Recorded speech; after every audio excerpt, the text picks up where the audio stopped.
चलिए तो आप लोग जैसा कि अभी अभी अपना रिजल्ट देखे है ना, तो पेपर देने से के बाद आप लोगों को एहसास हुआ होगा कि आज का हमारा जो पेपर था वो मैक्सिमम जो क्वेश्चन दिए हैं इलेक्ट्रॉनिक्स से दिए है ना।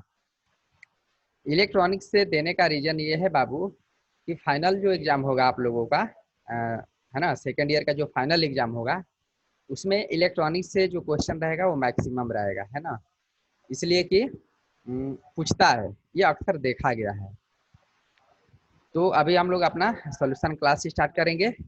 ये जयराम कुमार का जो है सॉरी नरेंद्र कुमार का पेपर जो है सॉल्व आउट किए हैं। तो यहाँ से हम लोग अपना सोल्यूशन क्लास स्टार्ट करते हैं फिलहाल।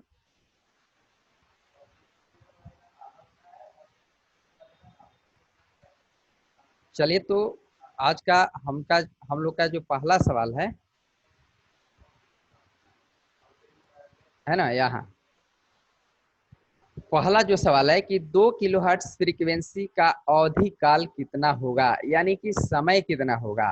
अगर हमारा फ्रीक्वेंसी का मान जो है वो दिया हुआ है 2 किलोहर्ट्ज, ठीक है, तो उस अवधि का जो है हमारा जो है समय काल क्या होगा, यानी कि हमारा टाइम क्या होगा। अगर फ्रीक्वेंसी का मान दिया हुआ है तो हम लोग टाइम को कैसे निकाल सकते हैं, है ना। तो जैसा कि आप लोग जानते हैं अच्छी तरह से कि हमारा जो फार्मूला होता है एफ बराबर 1/t या टी बराबर 1/f, है ना। यानी कि फ्रीक्वेंसी और समय दोनों एक दूसरे के क्या होता है, इनवर्सली प्रोपोर्शनल होता है। टी बराबर 1/f या एफ बराबर 1/t। अब यहाँ हमारा फ्रीक्वेंसी का मान दिया हुआ है, समय निकालना है, तो हम लोग क्या लिख सकते हैं, टी बराबर 1/f, है ना। तो 1/2 किलो हर्ट्स, यानी कि 1 बटा कितना हो जाएगा, 2 पे 3 जीरो, है ना। इसको अगर कैलकुलेट करेंगे तो हमारा ये आंसर आएगा। ठीक है, इसको आप लोग देख लेंगे, बिल्कुल सिंपल है। चलिए दूसरा जो हमारा सवाल है, 240 वोल्ट सप्लाई में 6 वोल्ट बल्ब को कार्य करने के लिए कितने बल्बों की जरूरत होती है। हमारा सप्लाई का मान जो है 240 वोल्ट है और 6 वोल्ट का बल्ब है, तो कितने बल्बों की आवश्यकता होगी। देखिए इस तरह का जो भी क्वेश्चन है तो हमारा जो वोल्टेज के मान दिया हुआ है और एक बल्ब का वोल्टेज रेटिंग कितना है, उससे हम लोग क्या करते हैं, मल्टीप्लाई सॉरी भाग दे देते हैं, है ना। तो यहाँ पे हमारा 6 वोल्ट का बल्ब है, तो कितना बल्ब चाहिए सप्लाई के मान, जबकि 240 वोल्ट है। तो एकदम सिंपल यहाँ पे हम लोग क्या करेंगे, 240 में 6 से भाग देंगे, है ना। तो हमारा आंसर आ जाएगा 40 बल्ब, यानी कि 40 बल्बों की जरूरत होगी।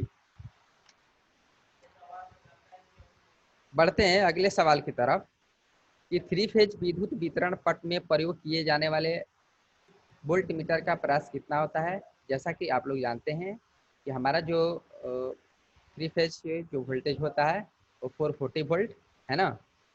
तो वहाँ पे अगर हम लोग जो मल्टीमीटर या volt meter, not multimeter, volt meter का जो हम लोग इस्तेमाल करेंगे उसका रेंज कितना होना चाहिए, है ना, ये हमारा क्वेश्चन कह रहा है। तो उस वोल्ट मीटर का जो रेंज होना चाहिए वो कितना होना चाहिए, 0 से 500 वोल्ट। क्योंकि आप लोग जानते हैं कि 3 फेज सप्लाई हमारा जो होता है 440 वोल्ट होता है, तो हमारा जो वोल्ट मीटर का जो रेंज होगा वो ज़्यादा होना चाहिए, 440 वोल्ट से ज़्यादा होना चाहिए। तो 0 से लेकर के 500 वोल्ट तक उसका रेंज होना चाहिए। बढ़ते हैं अगले सवाल की तरफ कि 3 फेज संतुलित लोड संयोजन में न्यूट्रल तार में धारा क्या होगी। वेरी वेरी इंपॉर्टेंट क्वेश्चन है बाबू ये, है ना। 3 फेज संतुलित लोड संयोजन में न्यूट्रल तार में धारा का मान क्या होगा, यानी करंट का मान क्या होगा। देखिए हमारा 3 फेज अगर सप्लाई है, बैलेंस कंडीशन में है, लोड जो है क्या है, बैलेंस है, इक्वल एकदम बैलेंस कंडीशन में है। उस कंडीशन में हमारा न्यूट्रल वायर में जो करंट का मान होता है वो क्या होता है, शून्य हो जाता है ना। अगर ये अनबैलेंस कंडीशन में है तो इसमें कुछ ना कुछ जो है हमारा करंट रहेगा, जिसको कि अर्थ वगैरह करने की आवश्यकता पड़ती है। ठीक है, तो ये वेरी वेरी इंपॉर्टेंट क्वेश्चन है। अगर बैलेंस लोड है 3 फेज सिस्टम में तो उसमें न्यूट्रल वायर में हमारा जो करंट का मान होगा वो बिल्कुल शून्य होगा। ठीक है, बढ़ते हैं अगले सवाल की तरफ। एसी मोटर की तुलना में डीसी मोटर के प्रयोग को वहाँ वरीयता दी जाती है जहाँ पर एसी और डीसी दो प्रकार के मोटर है, लेकिन डीसी मोटर का हम लोग जो प्रयोग करते हैं उसको कहाँ पर इसकी वरीयता दी जाती है, यह हमारा क्वेश्चन कह रहा है। डीसी मोटर का जो हम लोग सबसे पहले जो प्राथमिकता देते हैं वो हमारा होता है गति नियंत्रण की विस्तृत प्रास की जहाँ आवश्यकता होती है ना, गति नियंत्रण की विस्तृत रेंज की जहाँ आवश्यकता होती है वहाँ पर हम लोग डीसी मोटर को प्राथमिकता देते हैं। ये हमारा राइट आंसर होगा। आर्मेचर को सामान्यतः बनाई जाती है सिलिकॉन स्टील। इधर उधर बार बार क्या होता है ना। आर्मेचर कोर हमारा जो होता है सामान्यतः बनाई जाती है, तो ये हमारा सिलिकॉन स्टील से बनाया जाता है। बिल्कुल सिंपल है। सीआरओ द्वारा किस मात्रा को मापा जाता है? सीआरओ है ना, इसका जो फुल फॉर्म पूछता है, सीआरओ का फुल फॉर्म पूछता है कैथोड रे ऑसिलोस्कोप। क्या होता है? कैथोड रे ऑसिलोस्कोप है ना। इसमें हम लोग किस चीज को मेजर करते हैं, ये हमारा क्वेश्चन कह रहा है। तो इसमें हम लोग फ्रीक्वेंसी को मेजर करते हैं। किसको मेजर करते हैं? फ्रीक्वेंसी को। डीसी जनित्र क्षेत्र के आर्मेचर को परतदार क्यों बनाया जाता है? यानी कि डीसी जनरेटर हमारा जो है उसके आर्मेचर में जो कोर इस्तेमाल करते हैं उसको हम लोग क्या करते हैं? लेमिनेट करते हैं। लेमिनेट करने का मेन उद्देश्य होता है कि उसमें भंवर धारा लॉस को घटाने के लिए, यानी कि ईडी करंट लॉस को कम करने के लिए, है ना। सिंपल क्वेश्चन है ये सब। डीसी जनित्र की संपूर्ण दक्षता किसके बीच होती है? यानी कि संपूर्ण यानी कि फुल एफिशिएंसी, फुल दक्षता जो होती है उसका रेंज क्या होता है ना, कितना से कितना परसेंट। डीसी जनरेटर है हमारा, तो इसका राइट आंसर होगा हमारा 85 से 95%। इस तरह से इसको याद रखना है, ये डाटा दिया हुआ है। डीसी जनित्र में कौन सी लॉस भार के साथ परिवर्तित करता है? जैसा कि आप लोग अच्छी तरह से जानते हैं कि हमारा ताम्र लॉस होता है, यानी कॉपर लॉस जो होता है वो एक वेरिएबल लॉस होता है ना, वेरिएबल लॉस होता है। तो ये भार के ऊपर भी डिपेंड करता है, हमारा भार किस टाइप के है, कम है बेसी है, उस पर भी ये निर्भर करता है हमारा कॉपर लॉस। अब यहाँ से हम लोग चलेंगे जो कि काफ़ी इंपॉर्टेंट क्वेश्चन है इलेक्ट्रॉनिक्स का, है ना। और इस सेकेंड जो फाइनल ईयर आप लोगों का होने वाला है उसमें जो है इलेक्ट्रॉनिक्स से मैक्सिमम क्वेश्चन रहेगा, इसलिए आप लोग भी इलेक्ट्रॉनिक्स पे थोड़ा ध्यान देंगे। चलिए, फेट। फेट एक डिवाइस है जिसमें होता है, ये सब कुछ क्वेश्चंस है जो कि पहले भी आप लोगों को मैं करा चुका हूँ। तो फेट में सबसे पहले तो इसका फुल फॉर्म पूछता है, तो फुल फॉर्म हो जाएगा क्या? Field effect transistor. Field effect transistor. इसमें 3 टर्मिनल होता है ना। कितने टर्मिनल होता है? 3। सोर्स, गेट, ड्रेन, है ना। सोर्स, ड्रेन, गेट, यानी कि 3 टर्मिनल। इस तरह से इसको याद रखना है।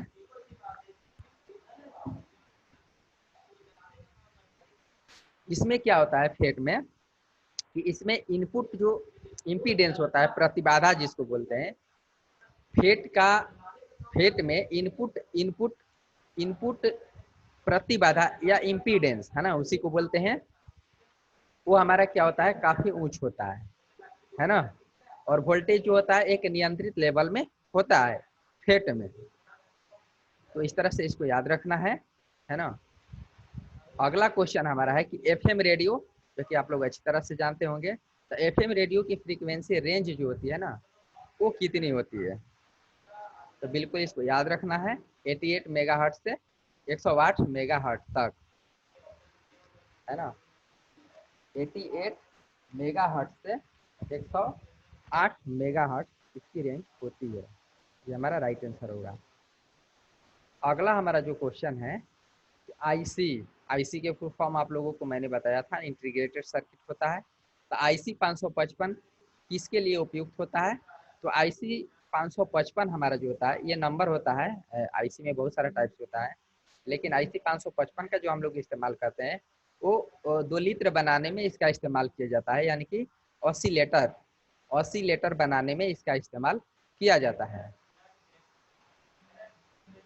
आईसी का अर्थ क्या होता है? ये हो गया, है ना, इंटीग्रेटेड सर्किट। इंटरपोल को सामान्यतः संयोजित किया जाता है। इंटरपोल को हम लोग कहाँ संयोजित करते हैं? तो इंटरपोल जैसे कि फील्ड वाइंडिंग के सीरीज में, इंटरपोल का मेन कार्य क्या होता है?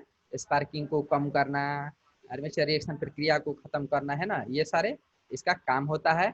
लेकिन इसको हम लोग जो कनेक्ट करते हैं सर्किट में, तो वो हमारा जो फील्ड वाइंडिंग होता है उसके सीरीज में इसको हम लोग जोड़ते हैं। तो राइट आंसर हमारा क्या होगा? फील्ड वाइंडिंग के सीरीज में इसको संयोजित किया जाता है। अगला हमारा जो क्वेश्चन है कि एलसी 2 लीटर में टैंक परिपथ का क्या कार्य होता है?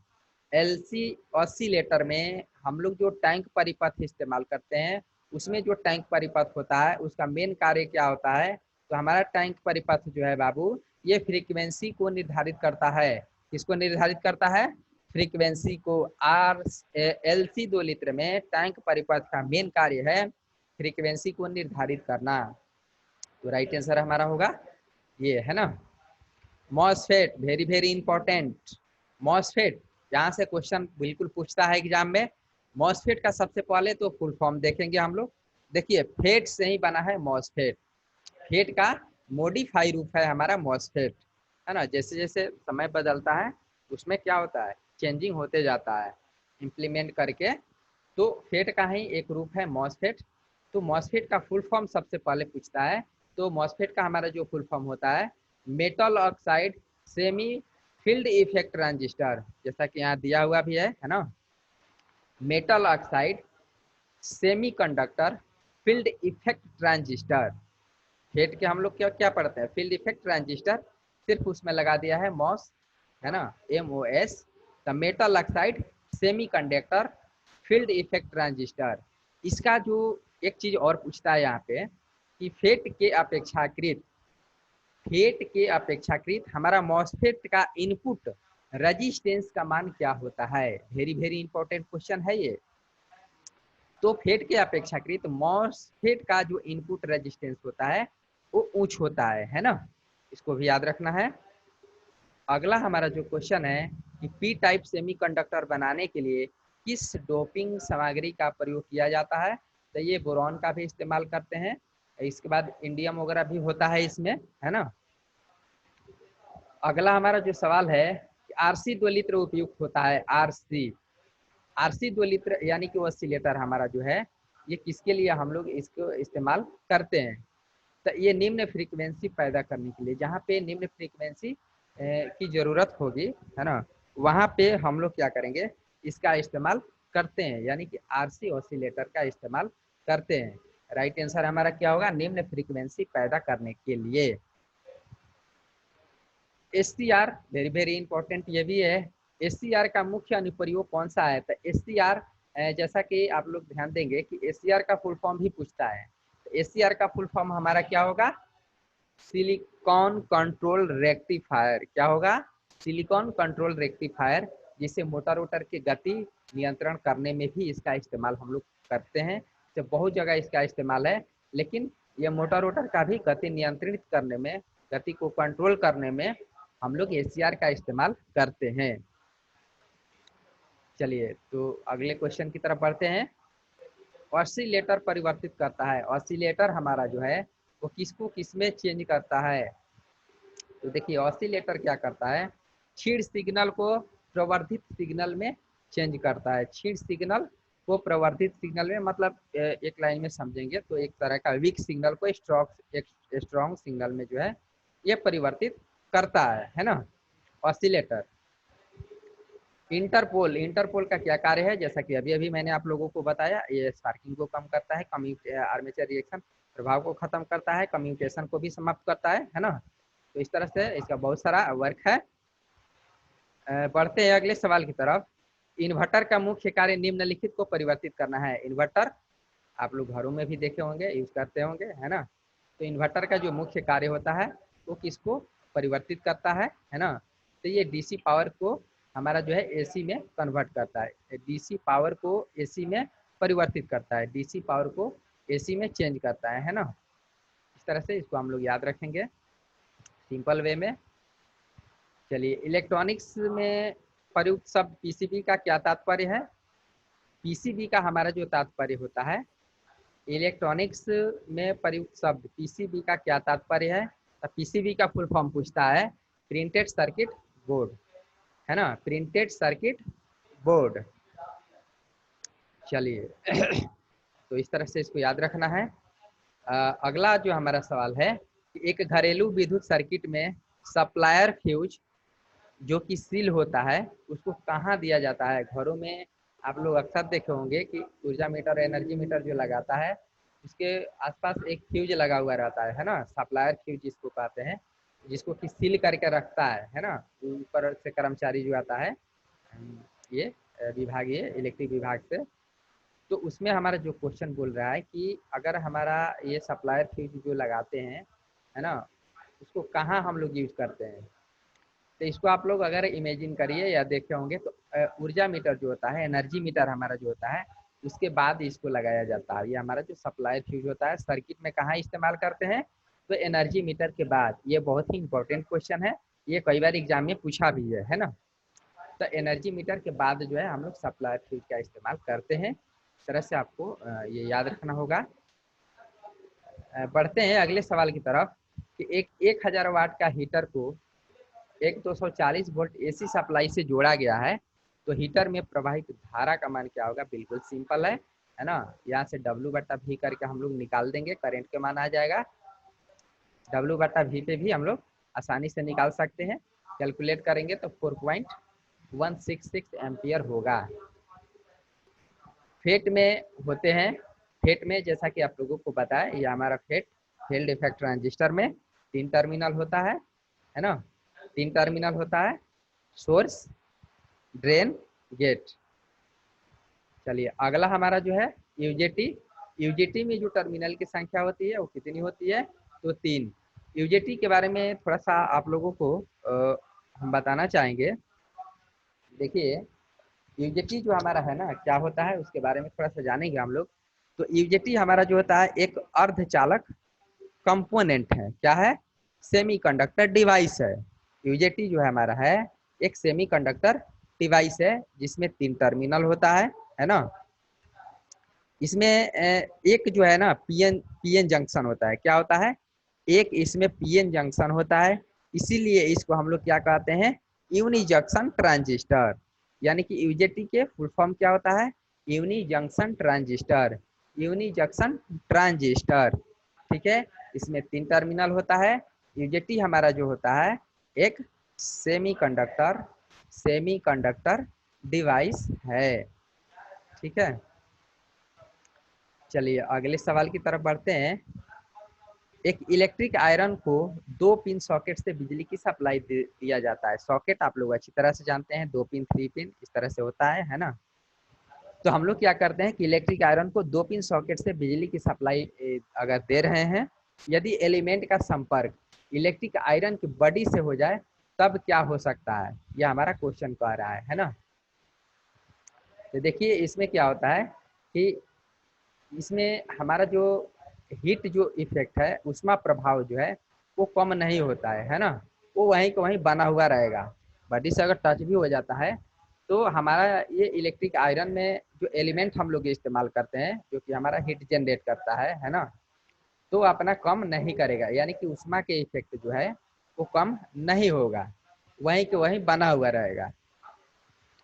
चलिए ये उष्मा प्रभाव को कम हो जाएंगे, ये ऐसा नहीं है ना, ये गलत है आंसर। चलिए अगले सवाल की तरफ बढ़ते हैं।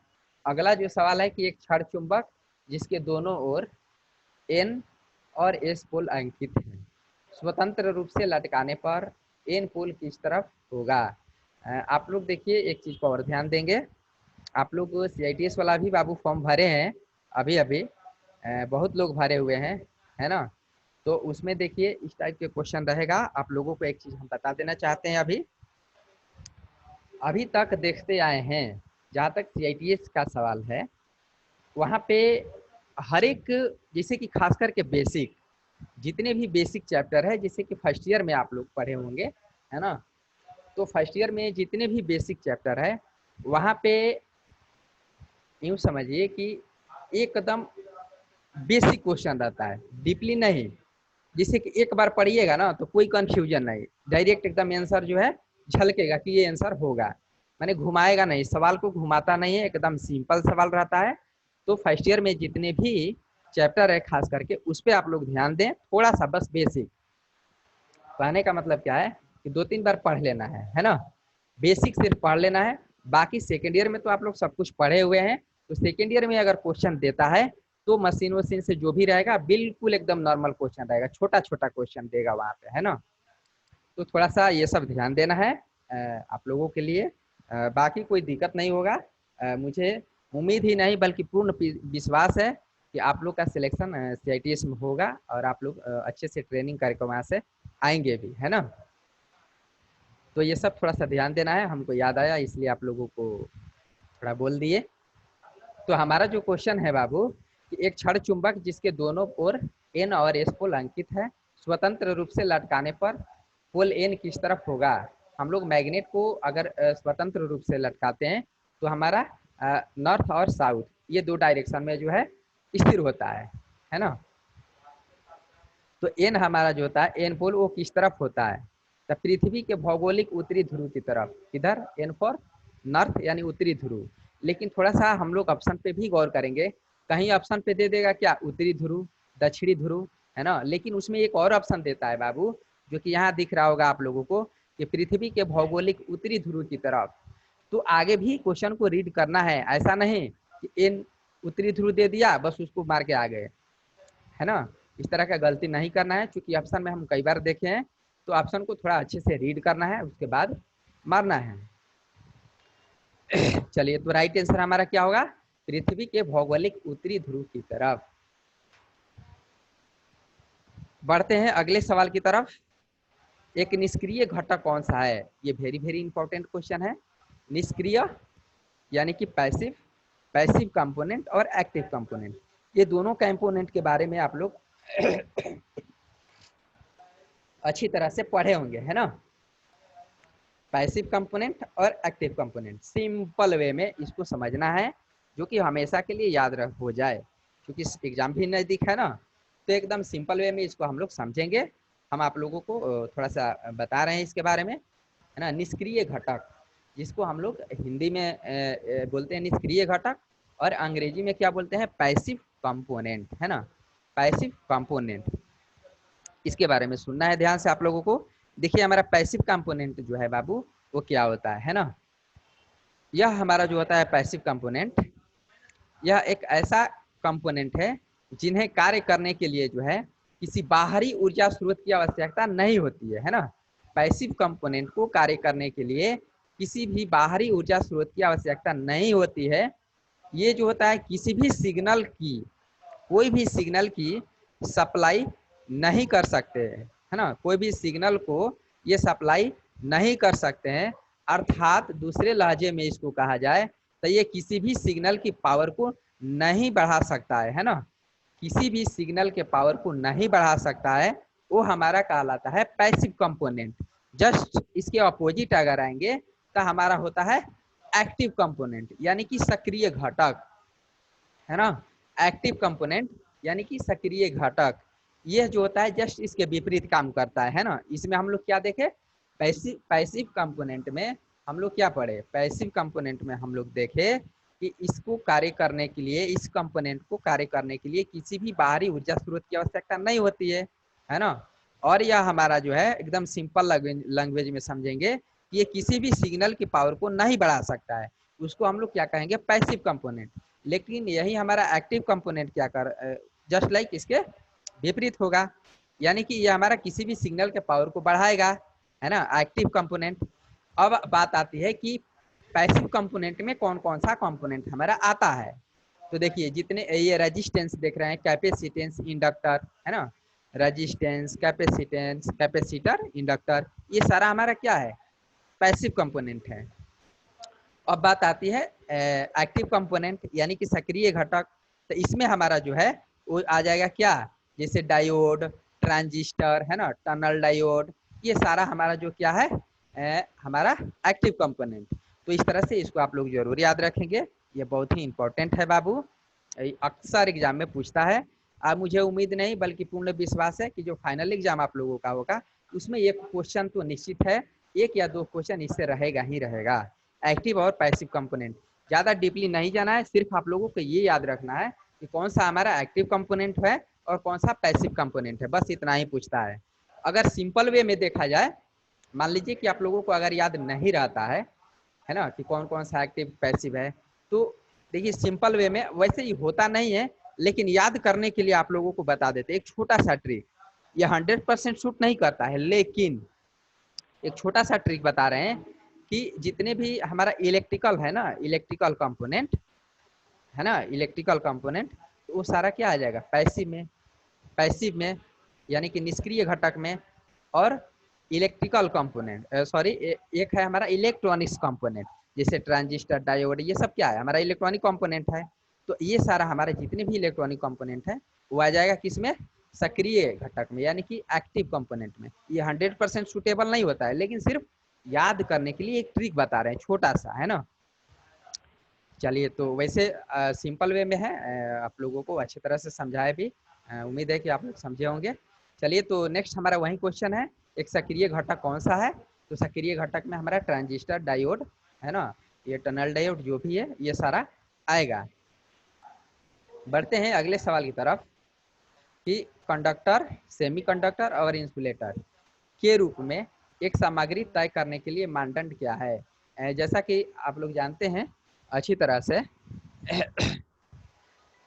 कि हमारा जो ये कंडक्टर है, सेमीकंडक्टर है, इंसुलेटर है ना, इन सारा को हम लोग किस तरह से जान सकते हैं कि हमारा कौन सा कंडक्टर है, कौन सेमीकंडक्टर है और कौन इंसुलेटर है ना। इसको हम लोग कैसे जान सकते हैं, देखिए। तो इसमें क्या होता है कि परमाणु में बैलेंस इलेक्ट्रॉन की संख्या के द्वारा हमारा जो परमाणु में बैलेंस इलेक्ट्रॉन का अस्तित्व कितना है, उसके अकॉर्डिंग ही हम लोग निर्धारित करते हैं कि हमारा कौन सा कंडक्टर है, कौन सा सेमीकंडक्टर है और कौन सा इंसुलेटर है। ठीक है, ज्यादा डीपली नहीं जाना है इसमें।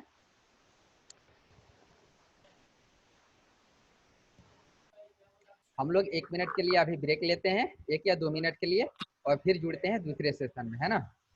ओके। यस।